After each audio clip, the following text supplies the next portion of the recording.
അപ്പൊ അവളെ കണക്കല്ല നിങ്ങളന്ന് നിങ്ങൾ സമ്മതിച്ച്. അവളെ കണക്കിനല്ല നിങ്ങളെന്ന് നിങ്ങൾ തന്നെ സമ്മതിച്ച്. രേണുസുതി എന്ന് പറഞ്ഞ 4 ആൾ അറിയും. അങ്ങനെ രേണുസുതിക്ക് സജന ബ്ലോഗിന്റെ 8ന്റെ പണി. സ്വന്തം കൂട്ടുകാരി തന്നെ അതുലിനെ വിളിച്ചിട്ട് പറഞ്ഞ ഓരോ വാചകങ്ങൾ കേട്ടാലേ ചങ്ക് കത്തിപ്പൂ, ചങ്ക് കത്തിപ്പൂ, ചങ്ക് കത്തിപ്പൂ. 1.5 മണിക്കൂറുള്ള വോയിസിന്റെ കുറച്ച് ഭാഗങ്ങൾ മാത്രമേ ഇപ്പൊ പുറത്തു വരുന്നുള്ളൂ. ബാക്കി കൂടെ കേട്ടാല ചങ്ക് കത്തിപ്പൂ, ചങ്ക് കത്തിപ്പൂ, ചങ്ക് കത്തിപ്പൂ, ചങ്ക് കത്തിപ്പൂ. സജന സംബന്ധമായിട്ടുള്ള ഒരു വിഷയം ഞാൻ ഇന്നലെ ചെയ്തിട്ടുണ്ടായിരുന്നു. അതിനകത്ത് മെയിനായിട്ട് സംസാരിച്ചൊരു വ്യക്തി എന്ന് പറഞ്ഞാൽ സജിനെ കുറിച്ചാണ്. സജിനെ അത്യാവശ്യം എല്ലാവർക്കും അറിയുമ്പോൾ രേണുവിനെ കുറിച്ച് പോസിറ്റീവായിട്ട് സംസാരിക്കുന്ന ഒരു വ്യക്തിയാണ് ഈ പറയുന്ന സജിന. ഓക്കെ, ഇന്നലെ അതുലിന്റെ വീഡിയോ ഞാൻ നിങ്ങളോട് കാണണമെന്ന് പറഞ്ഞ് ഓർമ്മയുണ്ടായിരുന്നു. വീഡിയോ ഒക്കെ ഞാൻ കണ്ടു. ഒരു 30 മിനിറ്റ് വീഡിയോ കുത്തിയിരുന്നത് കണ്ടു. അത് മാത്രമല്ല, അതിനു മുമ്പ് ഞാൻ ഇന്നലത്തെ വീഡിയോയിൽ ഒരു തംബ്ലൈൻ വെച്ചിട്ടുണ്ടായിരുന്നു, അച്ഛന്റെ നില ഗുരുതരമെന്നും പറഞ്ഞിട്ടുള്ള രീതിയിലാണ്. അപ്പം ഒരുപാട് ആൾക്കാർ അത് കമന്റും കാര്യങ്ങളും ഇടുന്നുണ്ട്. ആദ്യം തംബ്ലൈൻ കണ്ട് പേടിച്ചു എന്നുള്ള രീതിയിലൊക്കെ. അതിൽ വരെ തംബ്ലൈൻ കണ്ടിട്ട് എന്നെ വിളിക്കുകയൊക്കെ ചെയ്ത് രാത്രിയില്ല, എന്താണ് സംഭവം, ഞാൻ വീഡിയോ കണ്ടില്ല എന്നും പറഞ്ഞിട്ട്. അപ്പോൾ വിളിച്ച് ഞങ്ങൾ കാര്യങ്ങളൊക്കെ സംസാരിച്ച്. ഞാൻ വേറെ ഒന്നും കൊണ്ടല്ല, നാളെ അദ്ദേഹത്തിന്റെ അവസ്ഥ ഞാൻ മുൻകൂട്ടി കണ്ടങ്ങ് ചെയ്തതേ ഉള്ളൂ. ഉള്ള കാര്യം തുറന്നു പറയാമല്ലോ. കാരണം ആ ഒരു രീതിയിലോട്ട് അദ്ദേഹത്തിന്റെ സംസാര രീതികളൊക്കെ പോകുന്നത്. അദ്ദേഹം ഒരു അച്ഛനാണ്, അറിയാം, അത്യാവശ്യം എല്ലാവരും ബഹുമാനിക്കുന്ന ഒരു തിരുമേനിയാണ്. അദ്ദേഹത്തിനെ വന്ന ഓരോ വ്യക്തികൾ കാണാൻ ഞാൻ ആ വീട്ടിൽ പോയതാണ്. ഇപ്പം ഞാൻ ചെന്ന സമയത്ത് എന്നോട് നീ എന്താ ഡൗൺ ആയിരിക്കുന്നതെന്ന് ചോദിച്ചു. അപ്പോൾ ആ സമയത്ത് എൻ്റെ കുറച്ച് പേഴ്സണൽ ഇഷ്യൂസ് നടക്കുന്ന സമയമാണ്. എനിക്ക് ഏറ്റവും കൂടുതൽ പോസിറ്റീവായിട്ടുള്ള കുറച്ച് കാര്യങ്ങളൊക്കെ പുള്ളി പറഞ്ഞു തരുകയും അവിടെ അങ്ങനെ ഇങ്ങനെ ചെയ്യുന്നൊക്കെ പറഞ്ഞ ഒരു വ്യക്തിയാണ്. അദ്ദേഹം ഈ ഒരു നിലയിലോട്ട് പോകുമ്പോൾ അത് ഏറ്റവും കൂടുതൽ എനിക്കും കൂടെ ഒരു ബുദ്ധിമുട്ടാകുന്ന ഒരു കാര്യമാണ്. കാരണം നമ്മൾ താഴോട്ട് പോകുന്ന സമയത്ത് നമ്മളെ ഉയർത്തിക്കൊണ്ടുവന്ന ഒരു മനുഷ്യനാണ്. അദ്ദേഹത്തിന്റെ സംസാര രീതികളൊക്കെ എനിക്ക് നല്ല രീതിയിൽ അറിയാം. എവിടെ കിടക്കുന്ന ഒരു സജനയ്ക്കോ തൊട്ട് കീഴിൽ കിടക്കുന്ന രേണുവിനോ, കാരണം അദ്ദേഹത്തിന്റെ വസ്തുവിലാണ് കിടക്കുന്നത്, എന്നിട്ട് പോലും അയാളെ സ്ഥിരം ക്രൂശിക്കുകയൊക്കെ ചെയ്യുന്ന അവരോടൊന്നും പറഞ്ഞിട്ട് കാര്യമില്ല. എനിക്ക് മെയിനായിട്ട് സംസാരിക്കേണ്ട സജനയോടാണ്. സജനോട് സംസാരിക്കേണ്ട കാര്യം എന്ന് വെച്ചാൽ അരിയും മണിയും പിന്നെ വേറൊരു വാചകമുണ്ട്, ഞാനത് ഇവിടെ പറയുന്നില്ല. അതുപോലും അറിയാതെ വന്നിട്ട് ഇരുന്ന് ഡയലോഗ് അടിക്കുന്നത് ഒരു വീഡിയോക്കകത്ത് പറയുന്നുണ്ട്, ഞാൻ ബ്ലോഗറാണ്. എന്ത് യോഗ്യത ഉണ്ടോ എനിക്ക് പറയാനാ? എനിക്ക് എന്ത് യോഗ്യത ഉണ്ടോ പറയാനാ? ബ്ലോഗറാന്ന് പറയാൻ എനിക്ക് എന്തെങ്കിലും യോഗ്യത ഉണ്ടോ? ഒരാടെ കണ്ടന്റ് മാത്രം ഇരുന്നിട്ട് ഇത് സംസാരിക്കുന്ന ഒരു വ്ളോഗറാണോ താനാ? ഒരു വ്ളോഗറാണോ? ഒരാടെ മാത്രം കണ്ടന്റ് എടുത്ത് സംസാരിക്കുന്നതിന് എന്ത് യോഗ്യതയുണ്ട്? നാട്ടിൽ ഒരുപാട് വിഷയങ്ങളുണ്ടല്ലോ, ഇരുന്ന് ചെയ്യും. ഇല്ല, അതിൻ്റെ വോയിസ് റെക്കോർഡ് നിങ്ങൾ കുറച്ച് മാത്രമേ കേട്ടുള്ളൂ. 1.5 മണിക്കൂർ സാധനമുണ്ട്, 1.5 മണിക്കൂർ. അതിരുന്ന് കേൾക്കുവാണെങ്കിൽ ഇതിന്റെ അപ്പുറം എടുത്തിട്ട് പൊട്ടിക്കാനുള്ള ഡോസ് ഉണ്ട്. രേണുവിനെയൊക്കെ ഇരുന്ന് കുറ്റം പറയുക, സത്യം പറഞ്ഞല്ല. ഞാൻ ഒരു കാര്യം ഞാൻ നിങ്ങളോട് തുറന്നു പറയാം. നമ്മുടെ കൂടെ നിൽക്കുന്ന വ്യക്തി ഇപ്പൊ നമ്മുടെ മുഖത്ത് നോക്കി നമ്മളെ തന്തയ്ക്ക് വിളിച്ചാലും 4 പൊട്ടിച്ചാലും അയാൾ നേരെ പോ എന്ന് പറഞ്ഞൊരു വ്യക്തിയാണ്. പക്ഷെ ഇവളെപ്പോലുള്ളവന്മാർ എങ്ങനെയാണെന്നറിയോ? കീഴിക്കൂടെ പണിയായിരുന്നത്. പ്രത്യേകിച്ച് രേണു കൂടെ നിന്ന് ചതിക്കുന്ന ഒരു സ്ത്രീയാണ് ഈ സജന എന്ന് നിങ്ങൾ മനസ്സിലാക്കണം. എനിക്ക് തോന്നുന്ന ഒരു കാര്യം എന്താണെന്ന് വെച്ചാൽ, ഈ അടുത്ത സമയത്ത് ആരും രേണുവിന്റെ കോണ്ടന്റ് അങ്ങനെ എടുക്കാറില്ല. ഞാനും എന്റെ ഫ്രണ്ട്സിനോടും പറഞ്ഞിട്ടുള്ള ഒരു കാര്യമാണ്, അങ്ങനെ എടുക്കാതിരിക്കുന്നത് കൂടുതലും നല്ലത്. ഇവക്കൊക്കെ എടുത്ത് കൊടുത്ത് റീച്ച് ഉണ്ടാക്കി കൊടുത്തിട്ട് എന്ത് കിട്ടാനാ? വേറെ പണിയൊന്നുമില്ല എന്നുള്ള രീതിയിൽ തന്നെ. പിന്നെ സോഷ്യൽ മീഡിയ കള്ളങ്ങൾ കാണിക്കുമ്പോൾ അതും തുറന്ന് കാണിക്കുമായിരുന്നു. ഇപ്പം ചെറിയ കാര്യം ഉണ്ടെങ്കിലും പൊക്കിക്കൊണ്ട് വരുന്ന സജനയാണ് ഇവിടെ മൊത്തം സീൻ ഉണ്ടാക്കിക്കൊണ്ടിരിക്കുന്നത് രേണുവിന്റെ ഒരു വിഷയത്തിലാണ്. രേണു സജന ചേച്ചി എന്നും പറഞ്ഞ് നിന്നിട്ട് നല്ല പണി കൊടുക്കുന്നത് ആരാ? സജന ചേച്ചി എന്ന് പറഞ്ഞിട്ട് ഇവിടെ നല്ല പണി കൊടുക്കുന്നത് ഈ സജന തന്നെയല്ലേ?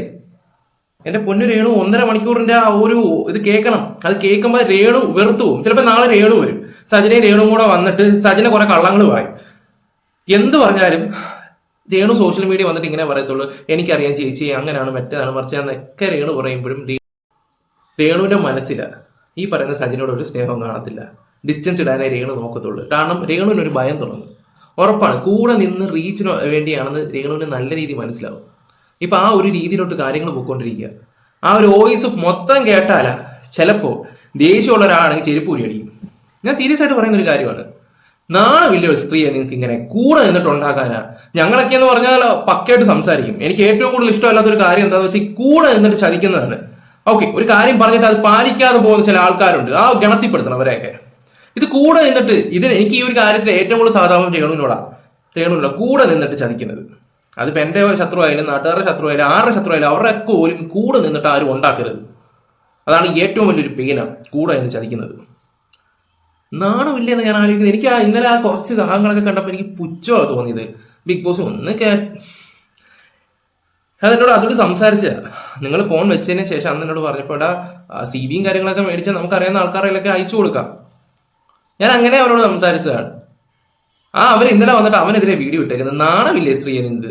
ഒരു ഉളുപ്പ് വേണം കുറച്ചൊക്കെ. എന്നിട്ട് എന്റെ പൊന്ന് സജന, നിങ്ങളൊരു കോമഡി പീസാണ്. Comedy piece. സീരിയസ്ലി ഞാൻ പറയുകയാണെങ്കിൽ നിങ്ങൾ ആർക്കും വേണം, നിങ്ങൾക്ക് ഭയങ്കര കോമഡി പീസാണ് ഈ പുച്ഛോ സജിന. സത്യം പറയാലോ ഇപ്പൊ സജിനയുടെ ഓരോ ആക്ഷൻ വെറും കോമഡി, വെറും കോമഡി ആയിട്ടോണ്ടിരിക്കുകയാണ്.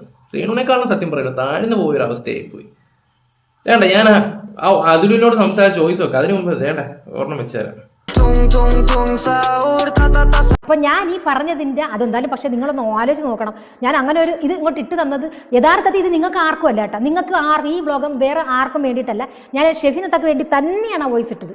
ബിഷപ്പിന്റെ ഒരു ഓഡിയോ കയ്യിലിരിപ്പുണ്ടെന്ന്. കാരണം അവർ ഇത്രയും കിടന്ന് സപ്പോർട്ട് ചെയ്ത് സംസാരിക്കുമ്പോൾ ഇവർക്ക് വേറൊരാൾ കൊടുക്കുന്ന വാല്യൂ എത്രത്തോളം ഉണ്ടെന്ന് ആ വോയിസ് റെക്കോർഡിനകത്തുള്ളത് കൊണ്ടാണ് ഞാൻ അങ്ങനെ പറഞ്ഞത്. അല്ലാതെ ബിഷപ്പിനെ ഭീഷണിപ്പെടുത്തിയിട്ടുള്ള കാര്യങ്ങളൊന്നും അതിനകത്തില്ല, ആ വോയിസിലില്ല. ഞാൻ തന്നെയല്ലേ എന്നെ കടിച്ചു പാമ്പിനെ കൊണ്ട് വിഷമിറക്കുക എന്ന് പറയുന്ന പോലെ ഞാൻ തന്നെയല്ലേ വോയിസിന്റെ. ഷഫീന ബീബിയെ കുറിച്ച് ആണെന്ന് തോന്നുന്നു പറയുന്നത്. എന്തോ ആയിക്കോട്ടെ, ഷഫീനയുടെ കുറിച്ച് മറ്റുള്ളവർ കൊടുക്കുന്ന വാല്യൂവിന്റെ കാര്യങ്ങൾ ആരും പറയേണ്ട ആവശ്യമില്ല. പണ്ട് മുതൽ അവർ അത് കേൾക്കുന്നതാണ്, അവർക്കത് ശീലമായിട്ടുള്ള ഒരു കാര്യമാണ്.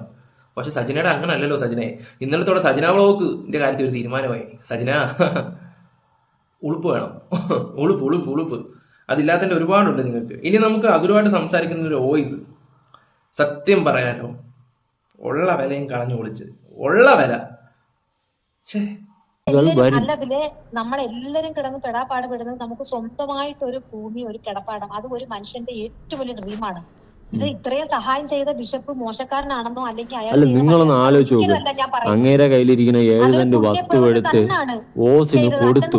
അതിന്റെ നന്ദി കാലാകാലം വന്നിരുന്ന് കാല് കഴുകി വെള്ളം കുടിക്കണമെന്ന് ഒന്നും ഞാൻ പറയൂല. ഒരു നന്ദി അവർക്കിടയിൽ നമുക്ക് രണ്ട് കൂട്ടർ പോസിറ്റീവ് പറയുന്നവർക്കാരും നെഗറ്റീവ് പറയുന്നവർക്കും അറിഞ്ഞുകൂടാത്ത എന്തെങ്കിലും പ്രശ്നങ്ങൾ എന്ത് പ്രശ്നം? ഒരു പേഴ്സണലി പ്രശ്നവും ഇല്ല. ഞാൻ അവിടെ പോയത് തന്നെ, നിങ്ങളും പോയതല്ലേ? എവിടെ ബിഷപ്പിന്റെ വീട്ടിലൊന്നും ഞാൻ പോയിട്ടില്ല. വീട്ടിലല്ല, ആ ഏരിയയിൽ എന്തൊക്കെ പോയിട്ടില്ലേ? രേണുവിന്റെ വീട്ടിൽ പോയിട്ടുണ്ട്. അത് തന്നെ കണ്ടതല്ലേ? ഞാൻ ബിഷപ്പിന്റെ വീട്ടിലൊന്നും പോയിട്ടില്ല. പക്ഷെ ഒരു കാര്യം ഉണ്ടായിരുന്നു, അന്ന് ആ പിന്നെ എന്നിട്ട് മറുനാടൻ വെച്ചു കൊടുത്ത മതിലെന്ന് വെച്ച് കഴിഞ്ഞാൽ മറുനാടൻ പൈസയാണ് കൊടുത്തത്, അല്ലാണ്ട് പണിക്കാരെയും പറഞ്ഞ അതാ ഈ പറഞ്ഞതിന്റെ ഇയാള് പോയിട്ടുണ്ട്, ഇയാൾ കണ്ടല്ലോ ആ മതില്. അത് വച്ചതും ചെയ്തതും മനസ്സിലായ? വച്ചതും ചെയ്തതും മറുനാടനല്ല, മറുനാടൻ പൈസ കൊടുത്ത് അവർ ഇമാജിൻ ചെയ്തുണ്ടാക്കിയതല്ല. യഥാർത്ഥത്തിൽ സംഭവിച്ച കാര്യങ്ങളാണ് ഇവര് പറഞ്ഞത്. അപ്പൊ ആൾക്കാരെല്ലാരും ഇത്രയും ചെയ്ത് കൊടുത്തിട്ട് അതിനകത്ത് കുറ്റം പറയുന്നുള്ളൊരു നന്ദികേടാണ്. എല്ലാ നന്ദികേട് തന്നെയാണ്. ഞങ്ങളും കിടന്ന് പറഞ്ഞുകൊണ്ടിരിക്കുന്ന നന്ദികേടാന്ന്. അതൊരു ഉളുപ്പുമില്ലാതെ നാണവും മാനവും ഇല്ലാതെ വന്നിട്ട് വെളുപ്പിക്കാൻ നിങ്ങൾക്ക് നാണമില്ലേ സ്ത്രീയെ? ഞാൻ അത് ആലോചിച്ച് നോക്കും. നിങ്ങൾക്ക് എന്ത് സ്റ്റാൻഡാ ഉള്ളത്? നിങ്ങൾ തന്നെ പറ. ഇത് സജിനോടാ ഞാൻ ചോദിക്കുന്നത്. നിനക്ക് എന്ത് സ്റ്റാൻഡാ ഉള്ളത്?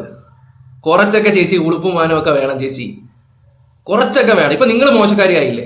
ഇപ്പൊ സമൂഹം, ഇപ്പൊ നിങ്ങളെ ഇഷ്ടപ്പെടുന്ന വ്യക്തികൾ നിങ്ങളെ വെറുക്കത്തില്ലേ? ഇവിടെ ഇങ്ങനെയാണോ? ഇവർക്കൊരു സ്റ്റാൻഡ് ഇല്ലാത്തവളാണോ എന്നുള്ള രീതിയിൽ വരത്തില്ലേ?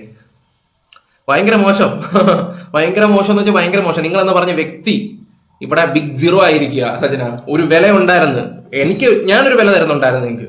ഞാൻ ഒരു വ്യക്തിനോട് തിരക്കിയപ്പോ ഞാൻ ഒരു നല്ല അഭിപ്രായമായിരുന്നു. പക്ഷെ ഇന്നത്തോടെ അതിനും ഉണ്ടാവില്ല. വളരെ മോശം ഷീപ്പ്, ഞാൻ അങ്ങനെ പറയത്തുള്ളൂ. വളരെ മോശം. പിന്നെ മറുനാടൻ മതിലിന് പൈസ കൊടുക്കുമോ എന്തോ ആയിക്കോട്ടെ. ആ ഒരു സ്ഥലം എന്ന് പറഞ്ഞാൽ അത്യാവശ്യം വെയിലൊക്കെ ഉള്ള സ്ഥലമാണ്. ഒരു വർഷത്തിനുള്ളിൽ അല്ല, ചിലപ്പോൾ 6 മാസത്തിനുള്ളിൽ വീട് ചിലപ്പോൾ പൊളിച്ചു പോകും. ഇനി അവിടെ എത്ര വലിയ ആൾക്കാരെ കൊണ്ട് വീട് വെപ്പിച്ചെന്ന് പറഞ്ഞാലും അതായിരിക്കും അവസ്ഥ. കാരണം ആ സ്ഥലത്ത് പോകുമ്പോൾ അറിയാം, നല്ല പ്ലേസ് ആണ്. കാറ്റും ഒക്കെ ഉണ്ടെങ്കിൽ പോലും ചില സമയത്ത് ഞാൻ ചെന്ന സമയത്ത് നല്ല കാറ്റും നല്ല അന്തരീക്ഷവും ഒക്കെ ആയിരുന്നു. പക്ഷെ അവിടെ ഈ പറയുന്ന വെയിലൊക്കെ വരുന്ന സമയമാകുമ്പോൾ ഉറപ്പാണ് പെട്ടുപോകും. അപ്പൊ അങ്ങനെയൊക്കെ ഇത് പൊട്ടിപ്പോകണേ, സത്യസന്ധമായിട്ട് പറയാമല്ലോ. ഇതല്ലേ സജനെ, ബാക്കിയും കൂടെ പറ. ഇപ്പം രേണുവിന് വേണ്ടിയിട്ട് നിങ്ങൾ സംസാരിക്കുന്നതിൽ ന്യായം ഉണ്ടായിരുന്നെങ്കിൽ ഞാൻ സമ്മതിച്ചേനെ. പക്ഷെ നിങ്ങൾ സംസാരിച്ചാൽ ഇന്നേ വരെ എനിക്കൊരു ന്യായം തോന്നിയിട്ടില്ല. ഇപ്പൊ ഞാൻ നിങ്ങളടുത്ത് ഞാൻ നിങ്ങൾക്ക് ഒരു ഐഫോൺ മേടിച്ചു തന്നു, അത് നാളെ കംപ്ലൈന്റ് ആയി, നിങ്ങൾ എൻ്റെ അടുത്ത് കൊണ്ടുവരുമോ കടയിൽ കൊണ്ടുപോകുമോ? അതല്ലേ ചെയ്യുള്ളൂ. കിട്ടിയല്ലോ തന്ന അത്രേ ഉള്ളൂ. അതേ ഞാൻ ഇവിടെ ചോദിക്കുന്നുള്ളൂ. രേണുവിന് കംപ്ലൈന്റ് വന്നപ്പോ വീണ്ടും ഫിറോസ് അണ്ണന്റെയും ബിഷപ്പ് അണ്ണന്റെയും മറുനാടന്റെ അണ്ണന്റെ അണ്ണാക്കി കൊടുക്കാണ്ട് അവക്ക് വന്ന പ്രശ്നം ശരിയാക്കിക്കൂടെ? അവക്ക് പൈസ ഇല്ലാഞ്ഞിട്ടാ? അതിലെ നീ ആരാടാ ചോദിക്കുന്ന ചോദ്യങ്ങളൊക്കെ കേട്ടില്ലേ? നീയാ? ഇത് ഞങ്ങളുടെ ഫ്രണ്ട്സിന്റെ ഇടയിൽ ഒരു ഇതാണ് കേട്ടോ.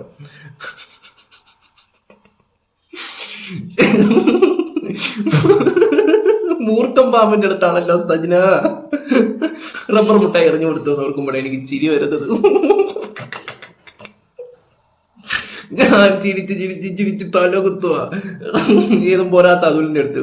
എന്റെ പൊന്നെ ചേച്ചി, നിങ്ങൾ തൊട്ടപ്പം ആള് തരം അനുസരിച്ച് തൊടുന്നതായിരിക്കും നല്ലത്.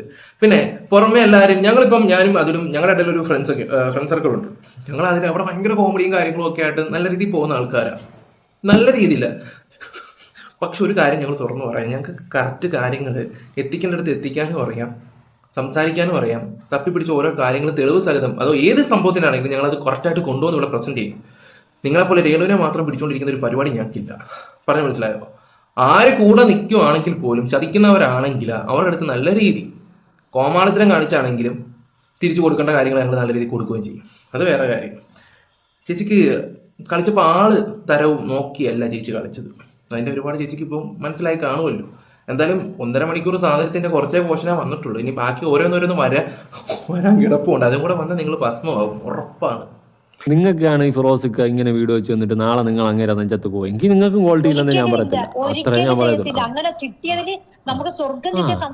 എന്റെ അടുത്ത് അതാണ് എത്രയോ വീടില്ലാത്ത സ്ത്രീകൾ എൻ്റെ അടുത്ത് പറഞ്ഞു. ഞാൻ പറഞ്ഞു അങ്ങേര് ഇപ്പൊ ആ പരിപാടിയൊക്കെ നിർത്തി ഇനി ഇങ്ങനെ ചെയ്യൂലെന്നൊക്കെയാണ് പറയണതെന്ന് ഞാൻ പറഞ്ഞു. കാരണം എൻ്റെ അടുത്ത് പറഞ്ഞാൽ അതിലെ ഒരു റൂമും ഒരു ബാത്റൂമും ഒരു ചെറിയ അടുക്കളയും വെച്ചിട്ട് നമുക്ക് വെച്ച് തന്നാൽ മതി എന്ന് തോന്നുന്നു. അത്രയ്ക്ക് കയറി കിടക്കണം. വാടക വീടുകളിൽ കിടന്ന് പൈസകളും ഇല്ലാതെ കിടക്കുന്ന ആളുകളാണ്. കേൾക്കുമ്പോൾ പാവം തോന്നും. കണ്ടോ ഒരിക്കലും ഇല്ല. എന്നിട്ട് പിന്നെ നാണമില്ലല്ലോ എടുത്ത് വീഡിയോ ക്ലിപ്പ് എടുത്ത് വെച്ചിട്ട് കുറയ്ക്കാനാ. ഇല്ല, നിങ്ങളടുത്ത് ഞാൻ ഇപ്പം ചോദിച്ചു, ഫിറോസൊക്കെ നിങ്ങൾക്കാണ് ഇങ്ങനെ ഒരു വീഡിയോ ചെന്നിട്ട് അവിടെ ഒരു പ്രശ്നം വന്നാൽ നിങ്ങൾ പിന്നെ അവിടെ പോയി പറയാൻ ചോദിക്കുമെന്ന് വെച്ചപ്പോൾ ഇല്ലെന്ന് പറഞ്ഞു. അപ്പൊ നിങ്ങളാണെങ്കിൽ അത് ചെയ്യില്ല. അപ്പൊ രേണു അത് ചെയ്തപ്പം അല്ലേ സൂപ്പർ. അല്ല അങ്ങനല്ല അതിനകത്ത് വേറെ ഒരു നമ്മൾ അവളെ കണക്കല്ലല്ലോ. നമ്മളൊരു ഫീൽഡിൽ നിന്നിട്ടോ അല്ലെങ്കിൽ ഒരു അയ്യോ അവളെ കണക്കല്ലല്ലോ ഞങ്ങള്. എന്റെ പൊന്നു സജന, ഒന്നുമല്ലെങ്കിൽ രേണു സുധി നിന്റെ കൂട്ടുകാരിയില്ലേ? അയ്യോ, ഒന്നുമല്ലെങ്കിൽ രേണു നിന്റെ കൂട്ടുകാരിയല്ലേ? അങ്ങനെയൊക്കെ പറയാൻ പാടുണ്ടോ? എന്തിനാ രേണുവിനെ ഇങ്ങനെ കൂടെ നിന്നിട്ട് കുത്തുന്നേ? കഷ്ടം. ഒരുപാട് റെക്കോർഡുകൾ കയ്യിലിരിക്കുമ്പോൾ അറിഞ്ഞില്ല ചെന്നെത്തിയതൊരു കാലൻ്റെ അടുത്താണ്. അവൻ്റെ എന്താ പറയാ ചാട്ടവാറോ കാലൻ്റെ ഇരിക്കുന്ന ഒരു ഇതുണ്ടല്ലോ, അതിട്ടങ്ങ് വലിഞ്ഞങ്ങ് മുറുക്കിയപ്പോഴത്തേക്ക് സജനയുടെ അവസ്ഥ ഒന്ന് ആലോചിച്ചു. ഇപ്പൊ സജന എന്തെടുക്കുമായിരിക്കും? ഒരു സ്ക്രിപ്റ്റ് തന്നെ തയ്യാറാക്കിക്കൊണ്ടിരിക്കുമായിരിക്കും. അപ്പൊ അവളെ കണക്കല്ല നിങ്ങളന്ന് നിങ്ങൾ സമ്മതിച്ച്. അവളെ കണക്കിനല്ല നിങ്ങളെന്ന് നിങ്ങൾ തന്നെ സമ്മതിച്ച്. നിങ്ങൾ ബിഗ് ബോസ് പോയ നിങ്ങൾ എക്സ്പോസ് ആവും. പിന്നെ എനിക്കല്ല പണി. എന്റെ ദൈവമേ, ചേച്ചിക്ക് വഴി പറഞ്ഞു തരണോ? ചേച്ചിയുടെ CV-യും കാര്യങ്ങളൊക്കെ അയച്ചതാ, നമുക്ക് ആരെങ്കിലും കൊണ്ട് കൊടുപ്പിക്കാം. ഓക്കെ, വഴി പറഞ്ഞു ഞാൻ തരാം. കഷ്ടം അല്ല, അയച്ചതാ, നമുക്കതിന് വഴി ഉണ്ടാക്കാം. നമ്മളത് ട്രൈ ചെയ്തില്ലെന്ന് ഇനി പറയണ്ട. ചേച്ചി ധൈര്യമായിട്ട് അയച്ചു തന്നു കേട്ടോ. CV-യൊക്കെ പേരും കാര്യങ്ങളും ഡീറ്റെയിലും ഒക്കെ ഒന്ന് അയച്ചതാ. ഞാൻ സീരിയസ് ആയിട്ട് പറയാം ചേച്ചി. എന്തായാലും ചേച്ചിയുടെ ഒരു ആഗ്രഹം അവനോട് പറഞ്ഞു, എന്തായാലും ഇതോ നാട് മൊത്തം നാറ്. ഇനിയിപ്പോൾ കുഴപ്പമില്ല, ചേച്ചി ധൈര്യമായിട്ടാ CV അയച്ചതാ. ഒരു കാര്യം കൂടെ അയച്ചാ ഞാനത് എന്താണെന്ന് വെച്ചാൽ ചെയ്യാം. ആരെങ്കിലും കൊണ്ട് നമുക്ക് എങ്ങനെയെങ്കിലും അത് അയപ്പിക്കാം അങ്ങോട്ട്. പിന്നെ കൂടെയുള്ള രേണു സുധിയോട് ചോദിച്ചിട്ട് എന്താ ഈ ബിഗ് ബോസിന്റെ കാര്യങ്ങളൊക്കെ കയറ്റിയില്ലേ? എല്ലാവർക്കും അവരവരുടെ കാര്യങ്ങൾ മാത്രമേ ഉള്ളൂ. ഇപ്പം നിങ്ങളോ അവർ കൂടെ നിന്നിട്ട് ചതിക്കുമല്ലേ? ഏതെ കൂടെ നിന്നിട്ട് ചതിയല്ലേ? കൂടെ നിന്നിട്ട് ഇമാതിരി സംസാരിക്കണമെങ്കിൽ അത് ചതി. ഞാൻ അത്രേ പറയുന്നുള്ളൂ ചേച്ചി. എന്തായാലും നാണക്കേടായി. കൂടുതൽ ഇനി ഇതിനെക്കുറിച്ച് വിവരിച്ചിട്ടൊന്നും കാര്യമില്ല. കാരണം നിങ്ങൾക്ക് കുറച്ച് വില ഉണ്ടായിരുന്നു. എൻ്റെ മുമ്പിൽ ഞാൻ കുറച്ച് വില നിങ്ങൾക്ക് തന്നിട്ടുണ്ടായിരുന്നു. പക്ഷെ നിങ്ങളിപ്പോൾ ഒരു കോമഡി പീസാണ്, ബിഗ് സീറോ. അത്രേ ഞാനിപ്പോൾ പറയുന്നുള്ളൂ. ഇനി മേലെ ഇമാതിരി പരിപാടിയായിട്ട് ഇറങ്ങരുത്, ഉള്ള വിലയും കൂടെ പോകും. അത്ര എനിക്ക് പറയാനുള്ളൂ.